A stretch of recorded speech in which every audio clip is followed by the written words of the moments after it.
important pour nous de venir soutenir, de venir apporter notre fraternité au peuple frère du Mali qui, depuis quelques mois, quelques temps, vit des difficultés, qui sont venus être encore appuyés par une série de sanctions injustes uniques.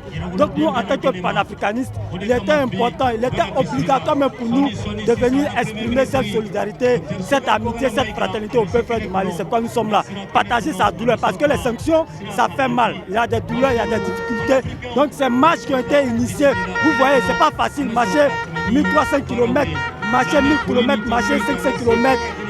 Il y a la fatigue, il y a des difficultés. Nous avons senti dans notre chair les difficultés, la douleur du peuple malien, c'est pourquoi nous sommes là. Donc c'est en toute fraternité, c'est un fait naturel pour nous en tant que panafricanistes, c'est pourquoi nous sommes là. Il y a des chefs d'État, bien qu'un chef d'État soit garant d'une population, mais les chefs d'État parfois ne véhiculent pas l'aspiration légitime des peuples. Donc parfois il se trouve que les chefs d'État sont en dépassage, sont déconnectés des positions et des aspirations des peuples.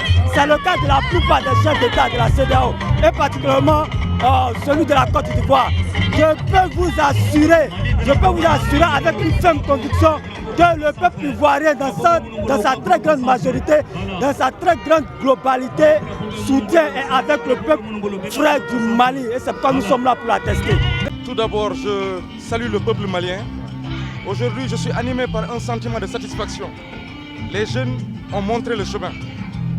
Ça veut dire que les anciens qui étaient là, tels que Cheikh Anta Diop, j'en passe et d'autres, ont montré le chemin et les jeunes l'ont compris.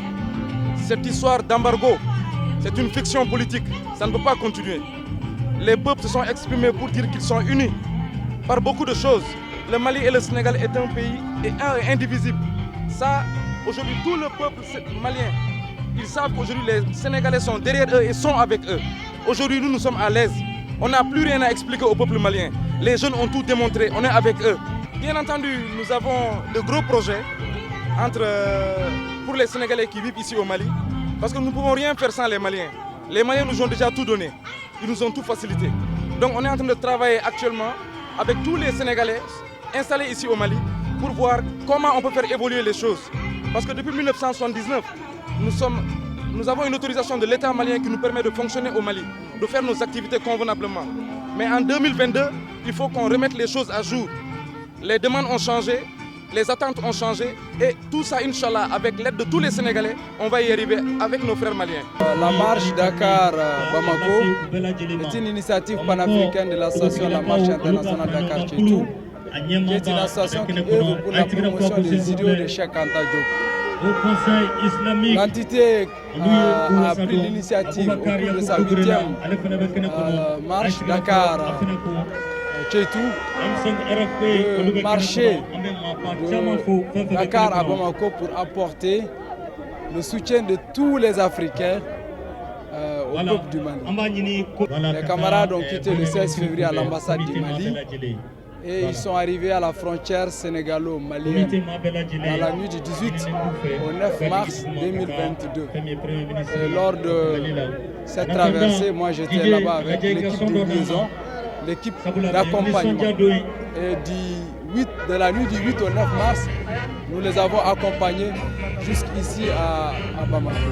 Nous avons passé par plusieurs villages, plusieurs hameaux et partout nous avons porté le même message, celui de l'unité africaine. Il est grand temps aujourd'hui que le peuple africain comprend que les autres peuples du monde se sont unis. Il est grand temps pour nous de casser les barrières, de casser les frontières. Vous prenez l'Europe aujourd'hui, ils ont le passeport Schengen qui leur permet de voyager entre eux. Même quand on voit la crise aujourd'hui ukrainienne et la solidarité européenne, on comprend aujourd'hui que le monde ne fonctionne plus dans une dynamique d'État, mais plutôt d'État unis. Et que les grandes forces du monde s'unissent pour se donner plus de force. Donc il est inconcevable que les Africains, eux, qui sont les plus faibles aujourd'hui parce qu'ils ont été colonisés, esclavagés, refusent de comprendre cela, refusent de travailler dans le sens de l'unité.